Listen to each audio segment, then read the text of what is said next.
Ante todo, buen día. Vamos a continuar con la clase de Neurociencias 2 acerca de los estudios de extensión en neuropsicología.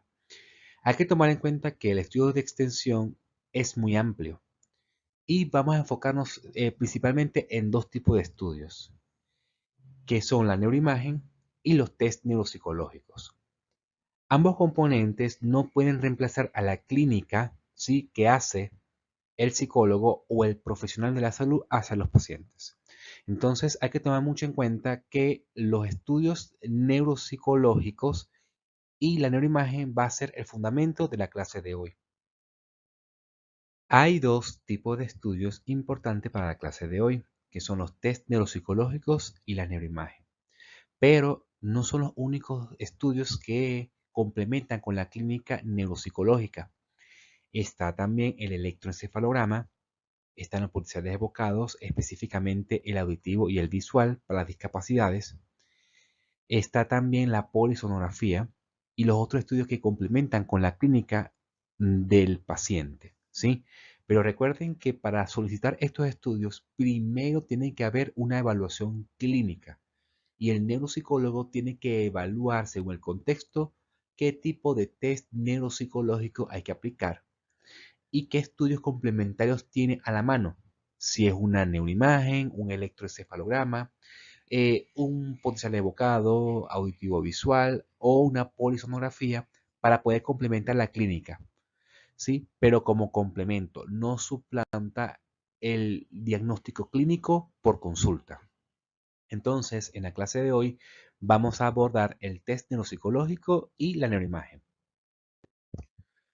Con respecto a los test neuropsicológicos, lo que se evalúa son las áreas cognitivas mediante los instrumentos neuropsicológicos, ¿sí? Que son los test.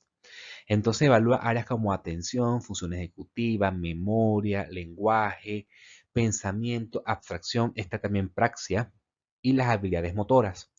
Todos ellos los evalúan los test neuropsicológicos.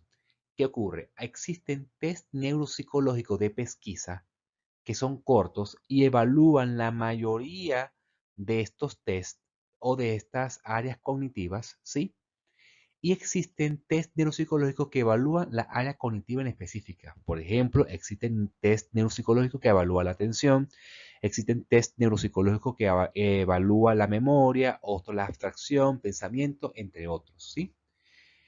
Vamos a ver algunas diferencias entre los test específicos que evalúa cada área cognitiva de los test de pesquisa. Los neurólogos y los psiquiatras aplicamos los test neuropsicológicos de pesquisa porque es corto y evalúa todas las áreas cognitivas a grosso modo para ver si tiene algún déficit cognitivo o no, dependiendo del contexto, si tiene algún trastorno psiquiátrico o algún trastorno neurológico. Pero en este caso, cuando hay un déficit de alguna de las áreas cognitivas, estamos hablando desde el punto de vista neurológico. Y van a ver a lo largo de la carrera que existen trastornos psiquiátricos que ocurre una disfunción de algunas áreas cognitivas, pero que una vez mejorado ese o una vez que mejoran los síntomas de los trastornos mentales, van a mejorar las áreas cognitivas, pero no entra en el rango de demencia. Recuerden que el rango de demencia es cuando la persona, una vez que se pierde, ¿sí?, una de las áreas cognitivas, no hay vuelta atrás. Comienza a deteriorarse progresivamente hasta incapacitar. Fíjense que existen, en relación a las funciones cognitivas, los test neuropsicológicos específicos. Por ejemplo, las funciones ejecutivas, ¿qué test se aplica? El test de Stroop. Sí, por ejemplo, tenemos la fluidez verbal, tenemos el test de FAS, el test de los animales. La inteligencia general, tenemos el test de Wise, por ejemplo, ¿ok? O matrices progresivas de Raven. Tenemos de la test neuropsicológico que evalúa atención y velocidad psicomotora. Tenemos, por ejemplo, la clave de números de Wise. Todos esos tests son tests que evalúan áreas cognitivas específicas aplicados por un neuropsicólogo. El punto clave acá es que para aplicar uno de estos tests, ¿sí?, en relación a las áreas cognitivas, se supone que tiene que haber una consulta previa para poder evaluar qué área cognitiva hay que hacer hincapié para explorar o, digamos, aplicar el test neuropsicológico específico. Hay que tomar en cuenta que estos test no duran minutos cortos, sino que pueden durar hasta 1 hora o más aplicar cada test que evalúa cada área cognitiva. Por esa razón es muy importante seleccionar el test adecuado para poder evaluar el área cognitiva adecuada. Y esas áreas cognitivas van en relación a la función del cerebro, por ejemplo, y sus conexiones de sustancia gris con sus subvías de la sustancia blanca. Pero tomen en cuenta, sí, que la atención, el lenguaje, la memoria es un área cognitiva muy grande que involucra varios lóbulos cerebrales. Y recuerden que cada área cognitiva se clasifica. Por ejemplo, la memoria se clasifica en implícita y explícita. Y eso va en relación a qué? A si utiliza la conciencia o no y el área del lenguaje. El lenguaje se clasifica en de comprensión y de expresión. La motora, por ejemplo, que es la expresión. La atención también se clasifica si es selectiva o dividida o sostenida. Entonces, clasificando las áreas cognitivas de esa manera, estamos estudiando el lóbulo cerebral específico. Y eso hace que el test se evalúe de manera más precisa, según también pueden seleccionar el test el lóbulo cerebral en el cual esté comprometido.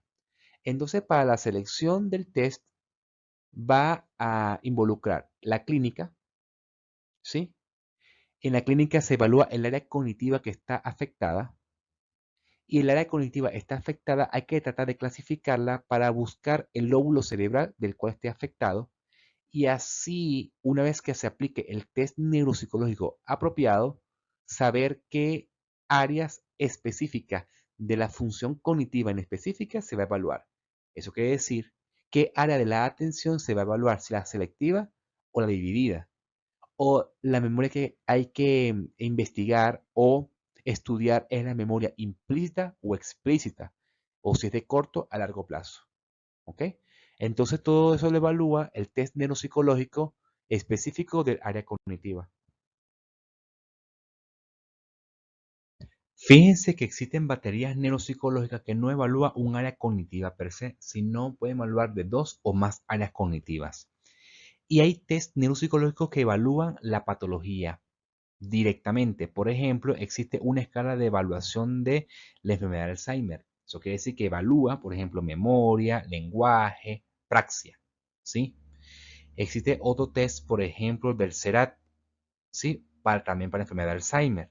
Existe, evalúa la fluidez verbal, la prueba de dominación de Boston, praxia, ¿sí? Existen otros tests que es el índice de los desórdenes mentales de Cambridge y evalúan, por ejemplo, la entrevista estructurada con el paciente, el cuidador, entre otros. Tenemos el test de Barcelona que evalúa el test de lenguaje expresivo, orientación, repetición, denominación y el test Neuropsy de atención y memoria que evalúa justamente la atención y la memoria, involucrando también la orientación, atención y concentración. Tomen en cuenta que estos tests evalúan de 2 o más áreas cognitivas para patologías específicas y fíjense la durabilidad de estos tests, 50 minutos, 60 minutos. Eso quiere decir que acarrea mucho tiempo para evaluar esas áreas cognitivas y las patologías específicas, ¿sí? Entonces es muy importante que en la clínica, cuando se evalúa en la consulta, se tiene que evaluar el área cognitiva del cual está afectada. También se puede evaluar, ¿sí?, qué diagnóstico neuropsicológico presenta el paciente. Si es posible también evaluar, según la clínica, el área del encéfalo del cual está involucrado para aplicar el test neuropsicológico adecuado, porque cada test evalúa, ¿sí?, áreas cognitivas y que son largos. ¿Ok? Entonces hay que tomar en cuenta la clínica primero para aplicar el test neuropsicológico adecuado. Vamos a abordar entonces 2 test neuropsicológicos de pesquisa que dura poco tiempo, puede durar de 10 a 15 minutos. y voy a enfocarme en dos tests, el MOCA y el Mini-Mental. Este test, que es el Mini-Mental, evalúa muchas áreas cognitivas, como por ejemplo orientación en tiempo, orientación en espacio, ¿sí?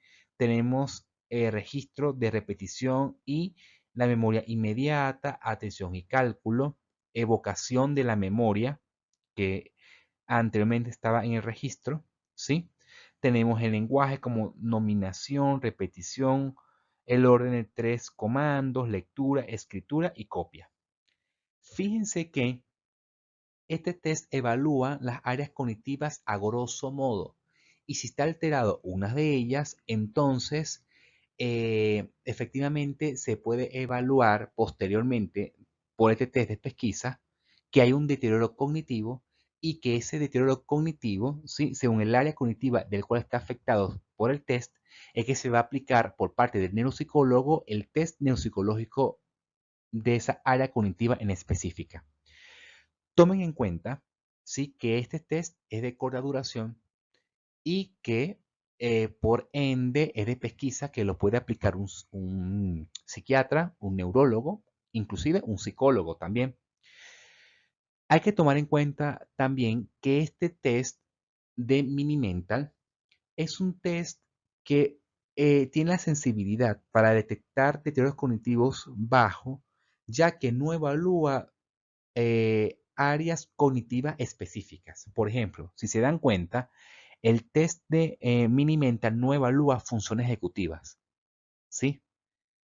Que podría estar alterado, por ejemplo, en patologías, ¿sí? Que esté involucrado en la disregulación de dopamina en los núcleos de la base, por ejemplo, o que esté involucrado, ¿sí? Cambios en la sustancia blanca frontales producto de la hipertensión arterial.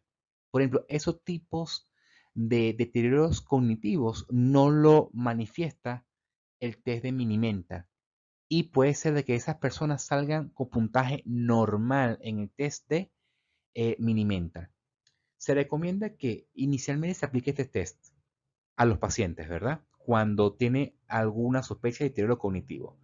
Si este test sale alterado con deterioro cognitivo, por lo general está de grado moderado a severo. Pero si el paciente tiene deterioro cognitivo leve, en este test va a salir normal, porque probablemente tenga disfunción ejecutiva y que en el test no le evalúa y puede salir normal, pero no quiere decir que tenga deterioro cognitivo leve.